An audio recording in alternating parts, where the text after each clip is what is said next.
বলেন যদি গুনাহ হয়ে যায় কাউকে বলবো না।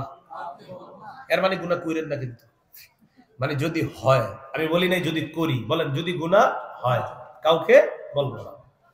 আমাদের একটা বদভ্যাস, রাতে গুনাহ করে সকালে কোচিং সেন্টারে গিয়ে বন্ধুরে বলে এই নাটক দেখছি, এই সিনেমা দেখছি, ফেসবুকে স্ট্যাটাস দেয় আমার এই গানটা পছন্দ, এই নাটকটা পছন্দ। একটু মন দিয়ে শোনেন যুবক ভাই সহ সবাই, আপনি যে ফেসবুকে স্ট্যাটাস দিলেন কোটি কোটি মানুষকে সাক্ষী বানালেন, আবার মানুষ যারা কমেন্টে জানাইতেছে যে আমার এটা পছন্দ এটা পছন্দ, তাদেরকে আপনি গুনাহ প্রকাশ করার জন্য উদ্বুদ্ধ করলেন।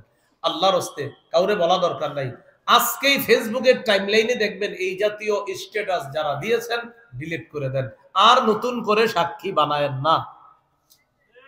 নতুন করে সাক্ষী বানান। আপনারা বন্ধুদেরকে দাওয়াতটা দিয়ে দেন যে দেখো ফেসবুকে এভাবে তুমি গুনাহ প্রকাশ করে দিও না। বলেন দাওয়াতটা অন্যদেরকে দিব তো ইনশাআল্লাহ। ফেসবুকে যদি দেখি আমাদের কোনো পরিচিত কেউ গুনাহের স্ট্যাটাস দেয় যে আমার এই গুনাহ, মানে অর্থাৎ আপনি বললো এই সিনেমাটা, এই নাটকটা, এই গানটা পছন্দ, সে যদি আপনার পরিচিত কেউ হয় সাথে সাথে ফোন করবে, এই কি করলাম, তাড়াতাড়ি রিলেট করো এটা, তুমি কত মানুষকে সাক্ষী বানাও, এক তো গুনাহ করো গুনাহ, আবার মানুষকে পাপ প্রকাশ করে দিচ্ছ, এটা করবা না। তাহলে বলেন ৯ নাম্বার কথা, গুনাহ হয়ে গেলে কাউকে কি করব না, প্রকাশ করব না। সহিহ বুখারীর ৬০৬৯ নম্বর হাদিস, একটু মনে রাখবো। বিসমিল্লাহ। সহিহ বুখারীর ৬০৬৯ নম্বর হাদিসের বর্ণনা। আল্লাহুম্মা আলহামদুলিল্লাহ। قال رسول الله صلى الله عليه وسلم كل امتي معافى الا المجاهرين।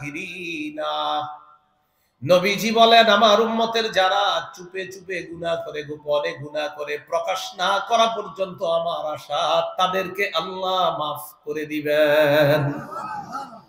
আমার উম্মতের যারা গুনাহ করে, এরা যদি প্রকাশ না করে গুনাহটা, আমার আশা আল্লাহ তাদেরকে মাফ করে দিবেন।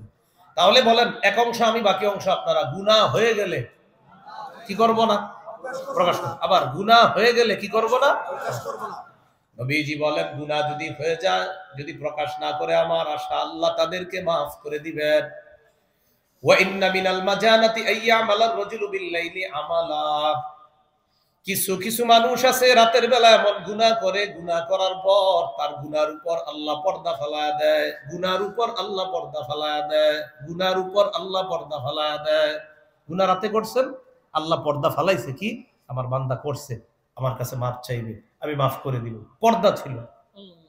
নবীজি বলেন এই লোকটা বোকার মতো সকালবেলা ওঠার পর মানুষকে ডাক দিয়ে বলে ইয়া ফুলান আমি উতুল বারিহাতা কাযা ওয়া কাযা, হে উমক আমি গত রাত এই গুনাহটা করেছি। নাউজুবিল্লাহ।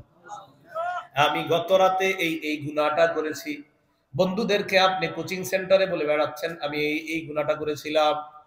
চা দোকানের সামনে ৪-৫ জন চা খান আর বলতেছেন অমুক দিন আমি এই মুভিটা দেখেছিলাম, নাটকটা দেখেছিলাম, গুনাহটা করেছিলাম। আগে করছেন, তাড়াতাড়ি মাপ চান, নতুন করে আর করেন না। বলেন ইনশাআল্লাহ। নবীজি বলেন ওয়াকাদ বাতায়াসতুরুহু রাব্বুহু ইউসবিহু ইয়াকশিফু সিতরাল্লাহ। এই লোকটা রাতে গুনাহ করছিল, রাত যাপন করছে, এমন অবস্থায় তার গুনাহটা আল্লাহ ঢেকে রেখেছিলেন। এই ব্যক্তি তার গুনাহের উপর থেকে আল্লাহর পর্দাটা সরায়া দিছে সকালবেলা বোকার মতো। নাউজুবিল্লাহ। আবার বলছি, গুনাহ করছে রাতে, রব পর্দা ফেলায় রাখছিল, রাতের বেলা পর্দা ছিল, পরের দিন কি করছে, রবের পর্দাটা সে সরায় দিছে। অথচ অন্য বর্ণনা আছে কিয়ামতের ময়দানে কারো কারো ব্যাপারে আল্লাহ ফয়সালা করবে পর্দার আড়ালে নিয়ে। এই মিয়া পর্দার আড়ালে যখন ফয়সালাটা করবে তো কি বলবে জানেন, তারিফু জাম্বা কাজা ও কাজা, এই বান্দা এই গুনাহটা তুমি করেছো না, কয়েকবার স্বীকৃতি নিবে। তো বান্দা বলবে জি আল্লাহ আমি করছি। আতুনকিরু হাজা, অস্বীকার করো না, অস্বীকার করি না, আমি করেছি এগুলা। আল্লাহ কোনো না কোনো আমলের কারণে তাকে মাফ করে দিয়ে আমল আমার ডান হাতে দিয়ে দিবে, পর্দার আড়ালেই তাকে মাফ করে দিবে। আপনি কাজটা করলেন কি, প্রকাশ করে দিলেন। আপনি গুনাহটা কেন প্রকাশ করে দিলেন? অনেকে আছেন যুবক ভাই, আমরা এখানে আসি সবাই, বড় ছোট যারা, ইনশাআল্লাহ আজকে থেকে গুনাহ হইলে সাথে সাথে মাপ চেয়ে নিব, কাউকে বলবো না। বলেন ইনশাআল্লাহ। এগুলা আর কাউকে বলবো না। দেখেন এই গুনাহগুলা বেশিরভাগ মোবাইলে শেয়ার হয়, ফেসবুকে আপনার হাজার হাজার মানুষ আপনার চিনি, আপনি একটা গুনার কথা শেয়ার করে দিলেন, কেন?